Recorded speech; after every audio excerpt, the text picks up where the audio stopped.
So those that don't know necessarily London particularly well, the site is about 1.2 hectares. It was at one time the largest brewery in the world, and it was established in 1666. It transformed, in a lot of ways, the Truman Brewery is already a great success of reuse, because over those hundreds of years it's changed its use. And it closed finally in 1989 when our client purchased the site. And since then, over the last sort of 30, 35 years, the existing buildings have been reused in a very creative way. There's a lot of art galleries, artists, businesses, food, beverage, restaurants, and it's a very cultural part of London. You'll just look to the left up in the top corner. It's very close to where our office is. We've been in Shoreditch for 28 years, so it's very much a part of us. We know the site extremely well. We know the client extremely well. But what was interesting, this is just a flavour of the street and the way the Truman Brewery, its iconic chimney sits there. And actually, beyond the brewery itself, it connects through to Brick Lane, which was the first, Brick Lane itself is a part of London which has changed massively over many hundreds of years, and is currently very well known across the world as Bangla Town, a strong sense of community, and in a lot of ways, this is an opportunity, but it's also a challenge, because people love the area. They're often very nervous of change. And the way in which architecture or master planning is going to affect that. So we had to work very closely with the community. I mentioned already the history of the brewery and the way that it's kind of changed over the years. But just coming back to the site, and if I move a little bit closer in, the red line is the area, and you can, when you look at the brewery site, you can straight away see there's this sort of missing piece of the jigsaw on the top right-hand side. That's been a car park for many, many, many years.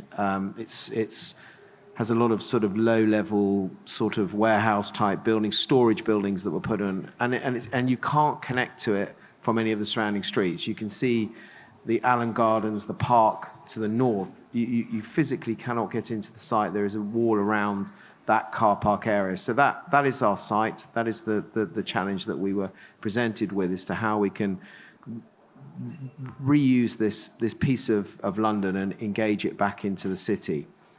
It sits within a conservation area. There are a number of listed buildings, but those buildings have been lost a bit. This is, you can see the site here with the car park, the chimney, the boiler house, but surrounding that are a lot of sort of low-level sheds in a way. So, keeping the pace up, we began to look at the three things: the place, the people, and the plus. The place was about the physicality of Brick Lane, the physicality of the brewery, and how the master plan, but also the buildings that followed, could retain some of the grittiness and some of the adaptability into the future. We wanted to design buildings that could be different uses in another 50, 100 years' time.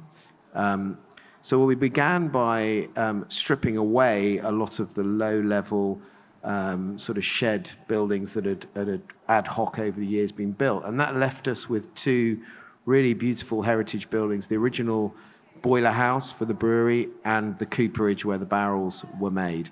So physically, we wanted to retain those pieces of history. And then when we talk about people, for us, it was about connectivity. How do the people connect into the site? And so we began to look at where there were historic links into the building. E was an historic link through the cooperage, which was closed up over many years.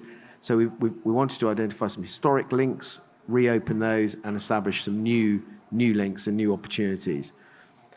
So having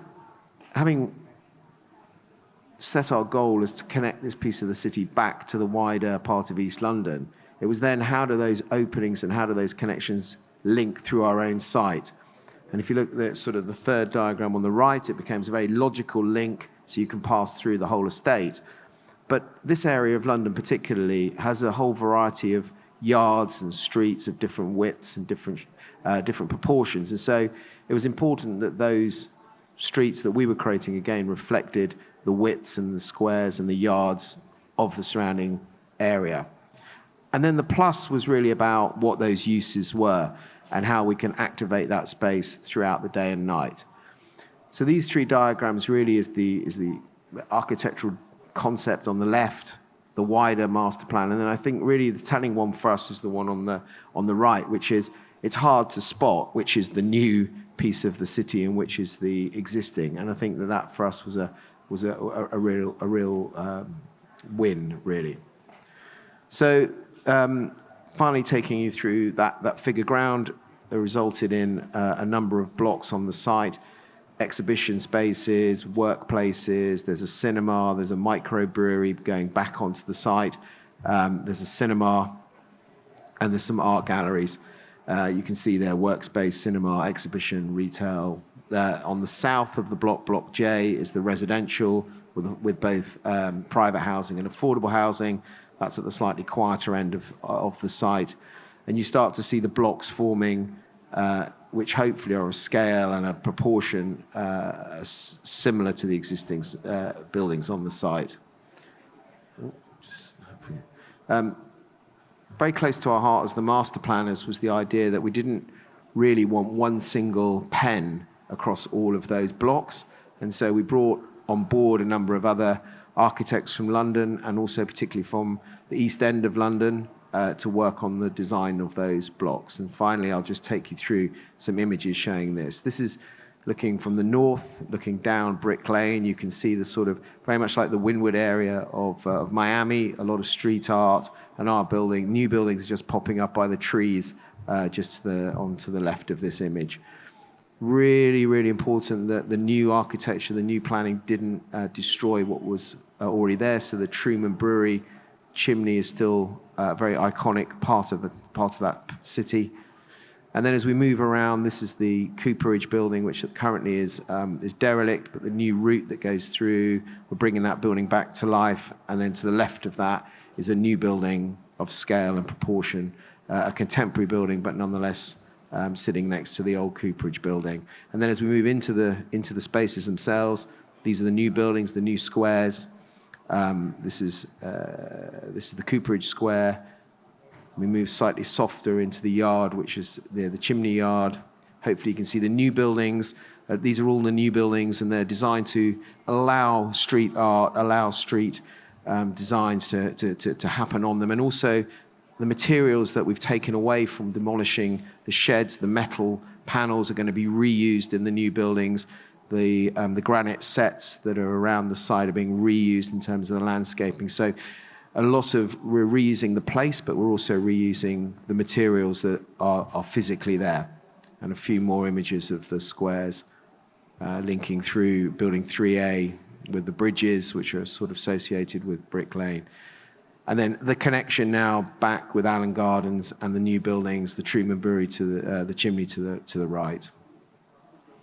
A few more images now, just finishing off. The boiler house with a new extension. It's an exhibition space, gallery in Corten steel. And finally, the residential building to the south of the site, which again provides both affordable and private housing. There's also a data center, which is the building on the right. So there's a real true mix scheme that comes in to play. And finally, some images just of the new office buildings. I think that's it. Thank you. Thank you very much.